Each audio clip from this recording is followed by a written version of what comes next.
Salut les amis, ravi de vous retrouver, c'est Cap sur Love comme tous les jours avec un programme aujourd'hui exceptionnel et vous allez le comprendre dès mon premier rendez-vous. On se retrouve dans un instant.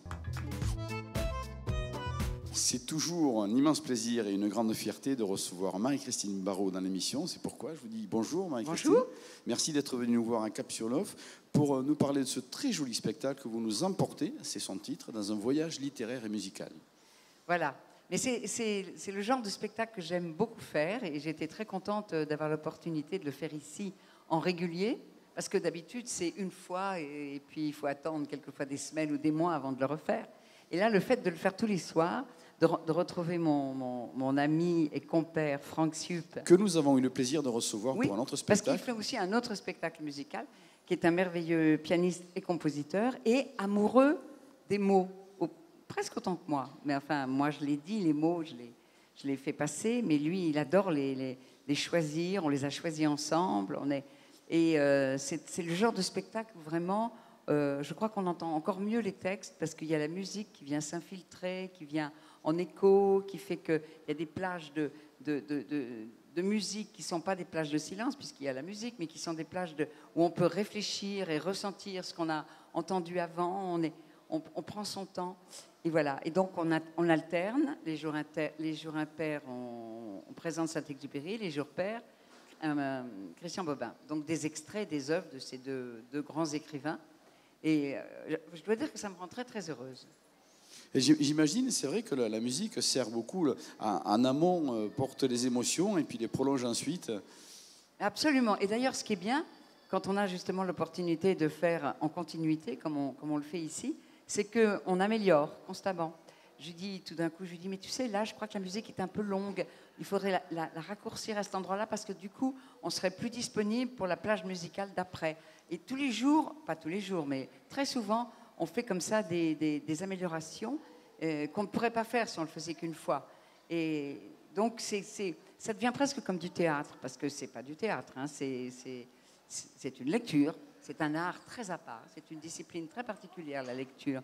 Si on se débrouille bien, on fait faire vraiment un voyage aux gens qui sont venus nous entendre. Parce que ce sont deux auteurs qui disent des choses tellement profondes, qui nous aident tellement à vivre. Christian Bobin, dans un de ses textes, dit qu'il écrit des livres pour aider. Le mieux qu'on peut attendre d'un écrivain, c'est qu'il aide les gens à vivre. Et ces deux écrivains, Saint-Exupéry et Christian Bobin, sont des écrivains qui aident à vivre, parce qu'il nous parle de nous, il nous parle, même s'il raconte des histoires, surtout Saint-Exupéry, c'est toujours des histoires un peu exotiques, ça se passe en Argentine, mais c'est tellement humain, c'est tellement dans des voyages d'êtres humains à l'intérieur, à la fois aventuriers et en même temps à l'intérieur d'eux-mêmes, que je crois que n'importe qui s'est assis dans la salle pour écouter peut en rapporter quelque chose pour lui-même, pour sa propre vie. Alors, on en parlait juste avant le début de votre interview. Je pensais qu'il y avait une partie du public qui venait parce qu'ils aimaient Bobin, une autre partie Saint-Exupéry, d'autres qui sont habitués aux lectures et qui viennent régulièrement savourer ce genre de spectacle. Il y a une partie du public qui viennent parce que c'est vous aussi, parce que vous servez ces textes-là. Alors, d'une part, je voulais savoir, si vous posez la question de savoir si vous en étiez consciente de ça, c'est-à-dire d'amener des textes merveilleux à des gens qui ne seraient peut-être pas venus les écouter si ce n'était pas vous. Oui, j'en suis consciente parce que c'est vrai que c'est une grande part de ma vie, même si à côté je joue des pièces. On va parler d'une pièce que je joue ici. J'en joue une autre à la rentrée à Paris. Et je joue des pièces, je tourne encore un peu pour le cinéma ou pour la télévision. Mais cet amour des textes que j'ai depuis l'enfance et qui en fait est une des raisons pour lesquelles je suis comédienne, pour porter ces textes, pour les faire entendre, parce que je les aime d'amour fou.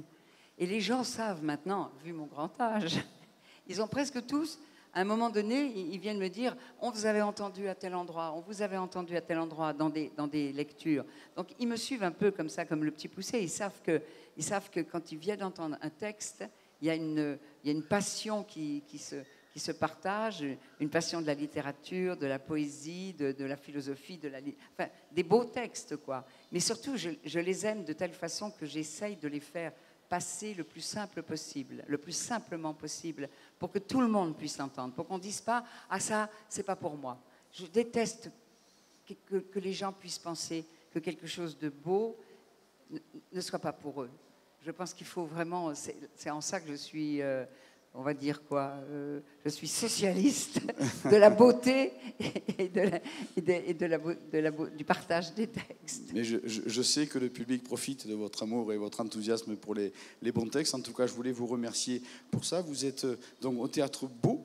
C'est tous les jours à 21h. Le spectacle s'appelle Voyage littéraire et musical, où vous partagez la scène avec le musicien Franck Sum, qu'on aime beaucoup ici. Et en alternance, c'est un texte de Christian Baudin ou des textes de Saint-Exupéry, dont l'occasion de venir vous savourer 2 fois votre spectacle. Et encore une fois, je voulais vous remercier. Vous faites partie des grandes artistes qui font qu'on est tellement fiers de notre patrimoine culturel. Merci beaucoup. On va parler de notre spectacle, mais comme on va changer d'univers, je propose de faire passer notre petite page de transition et on retrouve Marie-Christine juste après. Nous retrouvons Marie-Christine Barrault dans un univers totalement différent, puisque là, nous sommes sur une grande comédie noire anglaise. On va en parler davantage avec Marie-Christine. Bien sûr, le spectacle s'appelle La Reine de beauté de Linan. Merci de nous parler, d'être là, d'abord, sur le Festival d'Avignon avec ce spectacle, sur un autre horaire, un autre théâtre. Je donnerai les détails techniques tout à l'heure. Mais cette fois-ci, vous partagez la scène, non pas avec un musicien, mais avec d'autres comédiens pour un autre univers. Avec 3 comédiens. Sophie Parel, qui est à la fois comédienne et metteur en scène, et même productrice. Alexandre Zambeau et Arnaud Dupont. C'est une pièce assez noire, satirique, qui fait rire, mais qui fait rire d'un rire noir. On ne peut pas dire mieux. D'un rire noir. Parce que finalement, l'histoire est sombre. Enfin, je veux dire, ce sont des personnages qui sont entraînés vers quelque chose vers le malheur, quoi. Ils s'entraînent mutuellement vers le malheur. Et alors particulièrement le personnage que j'incarne, qui est une composition, mais tellement loin de moi, que je pense que les 2 premiers jours, les gens ne pensaient pas que c'était moi. Ils regardaient.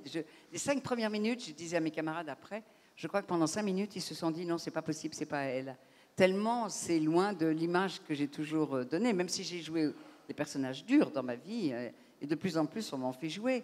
Mais là, c'est une femme qui est dans un fauteuil roulant. Elle se lève du fauteuil assez souvent, mais quand même, elle est dans un fauteuil roulant. Elle pèse de tout son poids sur la vie de sa fille, qu'elle empêche de vivre, qu'elle empêche d'aimer, qu'elle empêche de partir de la maison. Elle est possessive, elle est méchante. Enfin, elle arrive à être vraiment méchante, acariâtre. Elle a peur de la solitude.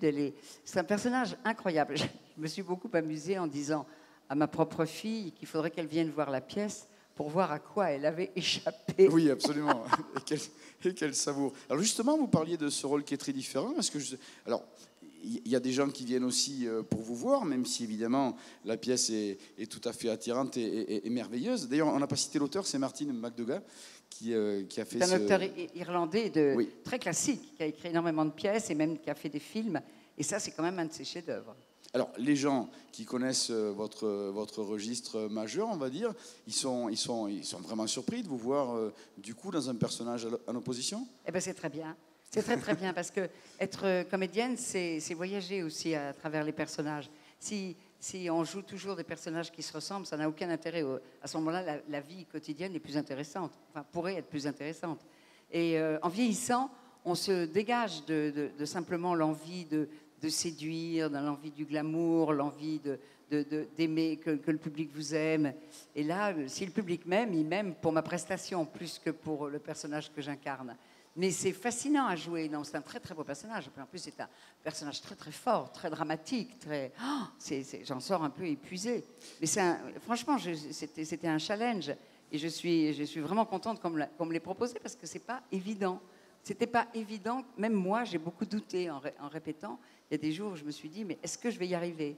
Je crois que maintenant, ça y est, j'y suis arrivée, parce que je vois quand même les réactions du public qui sont incroyablement positives et enthousiastes. Et puis, ça reste une comédie, même si elle est un peu noire. Vous êtes 4 sur scène, il y a du rythme, voilà, il se passe plein de choses. Il y a des choses drôles, et c'est très bizarre dans ce genre de pièce, parce que vous ne savez pas pourquoi il y a des salles qui rient plus que d'autres. Et qui rient tout d'un coup, même jusqu'à la fin, où vraiment ça se termine comme un drame. Mais en même temps, les choses qui sont drôles continuent à les faire rire. Alors que d'autres soirs, ils sont pris plus vite par le drame, et ils n'ont plus envie de rire, et ils se retiennent sans doute, parce que Il y a des choses, jusqu'à la fin, il y a des choses drôles. Mais elles sont piquées comme ça au milieu de choses assez dramatiques. C'est le plaisir du théâtre, les choses se vivent en connivence avec le public et se mélangent absolument. Vous êtes au Théâtre des Corsins à 17h05 avec ce spectacle qui était déjà un grand succès en 2016, qu'il est encore cette année, je serai. Ah oui. Merci d'être venu nous en parler. Si vous voulez aller le voir, dépêchez-vous de vous renseigner au prix du théâtre parce que c'est un spectacle qui marche très très fort, comme toutes les apparitions au théâtre et au Festival d'Avignon de Marie-Christine Barrault. Moi, je voudrais vraiment, au nom de Capsule Off, vous remercier très chaleureusement d'être venu jusqu'à nous, ici, pour parler. C'est toujours un plaisir de vous recevoir, pour vous parler de ce spectacle qu'on ne manquera pas, et on va d'ailleurs les récapituler les deux. La Reine de beauté de l'élan au Théâtre des Corsins à 17h05, et puis le voyage littéraire et musical qui est au Théâtre Beau à 21h. Heureusement, c'est pas très loin d'aller des Corsins au Théâtre Beau, donc ça va, ça me fait une petite promenade tous les soirs. Merci beaucoup. Merci bonne à fin vous. de festival avec nous. Merci. Merci. Les amis, je vous invite maintenant à une vraie grande belle comédie au Festival d'Avignon. Ça s'appelle L'amour secret des Warren et j'ai le plaisir d'accueillir l'équipe au grand complet. Et quelle équipe? Puisqu'à mes côtés, Béatrice Costantini, bonjour. Bonjour. Merci d'être venu nous voir avec monsieur Pierre Santini, avec monsieur Loïc Urtascatagnou. Et puis, ça nous fait très plaisir, merci. Et les metteurs en scène n'accompagnent pas toujours. Merci. Vous êtes là, Jean-Luc Wolfo, merci. C'est moi qui vous remercie. Il est aussi l'auteur de la pièce. Et aussi l'auteur de la pièce. Merci d'accompagner votre équipe pour ce spectacle. Alors, L'amour secret des Warren. Warren, c'est une famille. Il y a donc un romancier qui vit avec une ex-mannequin, grande star adulée. Le romancier décède, ce qui déjà perturbe évidemment cette dame, mais en plus, avec son éditeur, se met en place un petit schéma parce qu'ils s'aperçoivent qu'ils sont ruinés. Il monte une arnaque, carrément. Il monte une arnaque médiatique. Oui. Et alors, justement, une arnaque qui est basée... Parce que c'est une comédie moderne, sérieuse. Parce qu'en fait, c'est fait pour beaucoup d'humour, mais ça dénonce des nouveaux phénomènes de société qui sont basés sur les réseaux sociaux, qui peuvent manipuler les gens, organiser des choses bizarres, monter des arnaques, grâce aux effets du buzz. Et voilà, c'est un petit peu le résumé de l'affaire. C'est pour ça que c'est sérieux, parce que c'est la description et l'évolution d'une arnaque basée autour de ces fameux réseaux sociaux. Alors c'est vrai que moi je connais le contenu de la pièce, donc c'est très passionnant. J'hésite à parler un petit peu de quelle manière ils s'y prennent. Peut-être on peut laisser découvrir les spectateurs. Vous voulez en dire un petit peu plus? On va laisser Pierre. Alors, cette fameuse arnaque qui se met en place. Non, mais c'est très simple. C'est une comédie contemporaine avec un langage d'aujourd'hui. Ça raconte comment on fait des arnaques, comment on fait de l'argent avec des choses avec lesquelles on ne devrait pas en faire. Voilà. Et oui, c'est terriblement d'actualité. Donc c'est des gens qui ont des difficultés financières, elle est veuve, lui il a perdu aussi de l'argent, etc.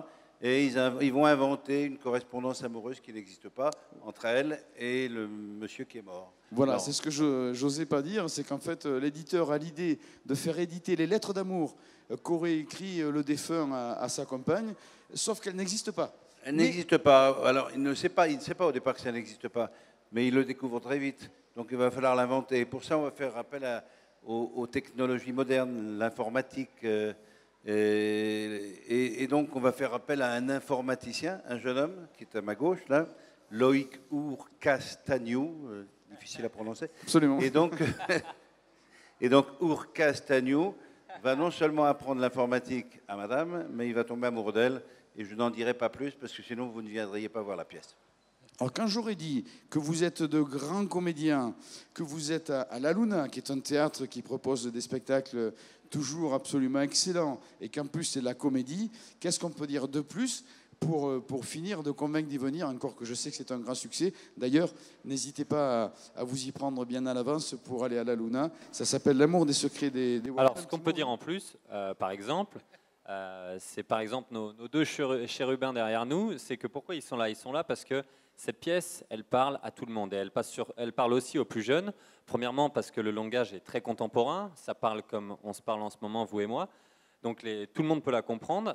Il y a aussi ce parallèle entre ces deux personnes, forcément avec plus d'expérience, plus âgées, et ce jeune geek qui débarque dans ce nouveau monde. C'est-à-dire qu'il y a deux générations et il y a aussi deux mondes qui se retrouvent mélangés l'un à l'autre. Il y a ce jeune geek qui n'est jamais sorti de sa chambre, qui est un pro de l'informatique et qui a très peu de contact humain et social. Il débarque dans ce monde sophistiqué, avec ce monde littéraire, ce monde où il y a eu aussi la beauté, le mannequinat. Et c'est vraiment un parallèle assez intéressant. Et là, il y a aussi un troisième argument que j'aime beaucoup, c'est que moi, quand j'ai lu cette pièce, ce qui est très intéressant, c'est que ça a un ton, et ça c'est dû à l'auteur qui est à ma gauche, Jean-Luc Woulfo, qui a coécrit à l'époque des films comme L'aile ou la cuisse, Viens chez moi, j'habite chez une copine, entre autres. Et donc, dans cette pièce de théâtre, moi, ce qui m'a plu tout de suite, c'est qu'il y a un ton très cinématographique dans l'écriture, et ça parle d'autant plus aux jeunes, parce que je dirais pas qu'on est comme devant un film, mais même au niveau de la mise en scène, ça s'y prête beaucoup. C'est-à-dire qu'on passe d'un moment à 5 minutes après, comme 2 jours après. Donc il y a beaucoup de rythme, c'est rythmé, c'est cassé, mais on avance toujours dans l'histoire petit à petit. C'est un peu monté comme un film. D'ailleurs, c'est tellement ça que ça pose des problèmes de temps en temps, parce que quand on écrit très cinéma, on pense aussi montage. Et là, c'est tellement du montage aussi entre les scènes qu'aucun comédien n'a le temps de se changer. Oui, mais il n'y a pas de changement de plan avec les 2 jours heures. Passent, le temps passe, et les habits restent les mêmes. Mais le public s'y retrouve sans doute parce que justement la compréhension se fait parfaitement.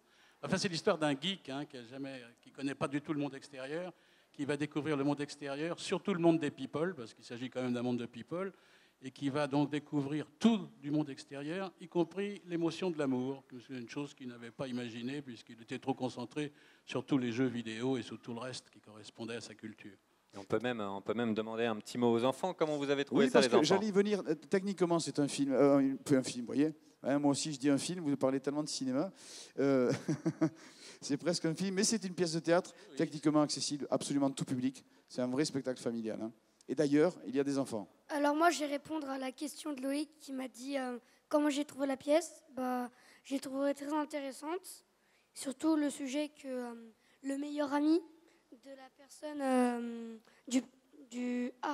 désolé si je me trompe, hein, mais de l'écrivain, il essayait de se faire de l'argent sur son dos. Et oui. Donc il souillait un petit peu l'honneur de l'écrivain. Et ça, c'est très bien. Voilà, c'est une belle morale. Allez, un petit mot à ton compagnon de siège. Moi, j'ai bien aimé car c'est assez moderne. Il y a souvent du suspense et c'est vachement bien joué. Et tu t'es régalé. Ouais. Mais il faut dire que comédiens, auteurs et metteurs en scène, tous autant qu'ils ont, nous ont habitués à du très très beau spectacle, que ce soit au théâtre ou au cinéma. C'est pourquoi, évidemment, je vous recommande bien chaleureusement d'aller à La Luna à 19h45. Le spectacle s'appelle L'amour secret des Warren. Vous allez vous régaler. Et je vous remercie beaucoup d'être venus tous nous parler de ce très beau spectacle. Vous êtes chez vous, vous revenez quand vous voulez. Un très bon succès. Merci à vous. Merci très fort aussi. Merci de nous avoir reçus.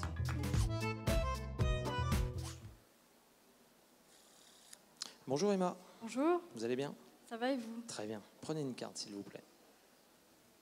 Vous la regardez, vous la montrez à la caméra, sauf à moi, bien évidemment. C'est bon? Parfait. Je la récupère et je la perds dans le jeu comme ceci. Votre carte est donc perdue. Pas dessus, pas dessous. Regardez bien. Juste comme ceci, je vais essayer de la faire remonter sur le dessus du paquet. Est-ce que c'est le joker? Non. Non? Vous savez, j'ai un spectacle qui s'appelle Tricheur. Alors le joker, ça remplace toutes les cartes. Hein. Bon, ok. Je vais essayer de me rattraper. Mettez votre main bien à plat comme ça, s'il vous plaît. Regardez bien. Juste ici, le joker, dans votre main, un claquement de doigts et normalement, ça change. En effet, oui. Ah, c'est pas mal. Mais vous savez, quand on me rend compte, on se dit toujours c'est peut-être une illusion. Alors effectivement, si on remet comme ceci dans votre main, on s'aperçoit très vite que ça rechange en joker. Voilà. Merci Emma. Excellent. Vous l'avez compris, on va parler de magie. Et ça, c'est bien, c'est pas souvent. Eh bien, on est ravis d'accueillir pour en parler Maurice Douda. Bonjour. Bonjour Stéphane. Merci d'être venu jusqu'à nous. Merci surtout pour le petit cadeau, le petit extrait de votre dextérité bien connue des festivaliers, parce que vous étiez déjà là et ça avait été un franc succès déjà l'an passé. Et cette année, alors, j'en parle même pas. Ah oui, là, c'est succès depuis le début, quoi. Alors le spectacle, c'est Tricheur. Et moi, il y a la question qui me brûle les lèvres en ayant appris que vous veniez nous voir ici. Alors, vous racontez l'histoire d'un tricheur. Oui. Hein, d'un tricheur par la magie, etc. Donc, alors, est-ce que, au travers de votre histoire, vous donnez quelques trucs, justement, qui ont fait la réussite de ce tricheur? Quelques trucs, non, mais en fait, j'explique vraiment comment il en est arrivé là, quoi. J'illustre les moments clés de sa vie avec des tours de magie, quoi. Effectivement, je parle quand même d'un de ses plus grands coups de bluff avec des jetons de casino. Mais je vous invite à venir voir. Ça, tout le monde attend ça. Alors, je tiens à préciser, parce que c'est important pour que vous compreniez bien, que vous ayez très envie, comme beaucoup, d'aller voir le spectacle. Vous avez vu le petit extrait de sa dextérité avec les cartes sous vos yeux, etc. Il y a un écran sur scène, ce qui fait que même les gens qui sont un peu loin, ou en tournée dans les grosses salles, parce que je sais que vous faites les grosses salles, vous avez un écran géant derrière dont on suit parfaitement le lien entre vous voir en vrai et puis dans le détail sur l'écran. Effectivement, mes mains sont le tapis de cartes avec mes mains sont reprises par une caméra et retransmises sur écran géant. Donc vous suivez tout en temps réel. Je ne peux pas tricher, Stéphane. Oui, absolument. Donc, on peut au moins vérifier ça. C'est vrai que la magie fascine, petits et grands, depuis toujours. C'est vrai, effectivement. Et puis elle a plutôt le vent en poupe actuellement, quoi. Avec, moi je remercie nos confrères comme Éric Antoine et tout ça qui font beaucoup pour la magie en ce moment. Donc effectivement, la magie a plutôt le vent en poupe en ce moment. Donc on est contents, nous les magiciens. Alors justement, c'est une bonne référence, Éric Antoine, évidemment, puisque c'est un magicien. Il traite aussi la magie avec humour. Est-ce que l'humour est présent dans le spectacle aussi? L'humour est présent dans le spectacle, pas à la manière d'Éric, hein, c'est des traits d'humour. Vous savez, le personnage est un petit peu piquant, un petit peu sur le fil toujours. Voilà, c'est de l'humour un petit peu anglais, quoi. C'est pas de la franche rigolade, quoi. On est vraiment dans une histoire, mais il y a des pointes d'humour, effectivement. Alors c'est fascinant et puis attachant aussi, parce qu'un tricheur, c'est un petit quelque chose de, allez, je ne vais pas dire chevaleresque, le mot est fort, mais enfin, voilà, c'est pas quelqu'un qui coupe des têtes, c'est quelqu'un qui réussit en trichant. Voilà, c'est fascinant, attachant en même temps, amusant, et en plus il y a la magie. Effectivement, tout à fait. On mêle tout ça dans ce spectacle, et c'est ce qui en fait un spectacle de magie théâtralisé, pas de magie traditionnelle, vous savez, où les tours s'enchaînent les uns derrière les autres. Et bon, c'est très bien, je veux dire, mais là, on est vraiment dans une histoire. La magie est au service de l'histoire. On suit ça du début à la fin. Comme on me dit, une fois qu'on est rentré, on n'a plus envie de sortir. On attend vraiment le dernier moment, quoi. Alors, à un moment donné, il faut bien sortir. Vous rencontrez à ce moment-là, j'imagine, de temps en temps, c'est aussi l'intérêt du Festival d'Avignon, les spectateurs qui sont venus voir le spectacle. C'est un public aficionados de magie ou c'est des gens qui veulent vraiment découvrir? Est-ce que c'est différent, le public du festival, des grosses salles que vous faites à Paris en tournée? Non, c'est assez calqué, hein, c'est pareil. J'ai des familles, beaucoup, parce que les jeunes adorent la magie. Hein. Enfin, moi, j'ai commencé, j'avais 11 ans. Donc, c'est souvent de fois des familles, des adultes, des passionnés de poker, des passionnés de jeux. Voilà, donc, et puis des magiciens qui viennent me voir parce que le spectacle fait le buzz vraiment dans le milieu de la magie, quoi. Ça, c'est sûr. Oui, c'est vrai que c'est un franc succès. D'ailleurs, si vous avez la bonne idée de vouloir vous rendre au Théâtre Beau à 16h30 pour ce spectacle Tricheur, je vous encourage à réserver dès maintenant pour les jours à venir, voir un signe en tout cas, parce que Maurice Toda a beaucoup de succès avec ce spectacle qui fait rêver tout le monde. On le sait, les enfants, les grands, on y va en famille. Il ne faut pas forcément être amoureux et fan de magie pour y aller, c'est simplement du bon spectacle divertissant. Exactement, tout à fait. Nous l'avons écrit d'ailleurs pour qu'il soit très lisible par le spectateur, parce que nous les magiciens, nous savons toujours où est-ce que nous allons dans notre démonstration. Le spectateur lambda, lui, ne le sait pas. Donc nous avons fait vraiment épurer les tours pour que ce soit lisible par le spectateur et vraiment plaisant, quoi. Mais écoutez, je suis convaincu qu'après le succès de cette année encore, vous serez là l'année prochaine et certainement dans une plus grosse salle, ce sera nécessaire. La porte de Cap-sur-Loire vous est bien entendu ouverte, mais attention, l'année prochaine, il faudra nous donner un truc. Ok, Stéphane. Parce que ça, on en rêve tous. En attendant, les amis, je vous propose d'aller voir Tricheur. C'est au Théâtre Beau à 16h30, ici à Cap-sur-Loire. On vous le recommande, mais alors très chaleureusement. Merci. Merci beaucoup, Stéphane.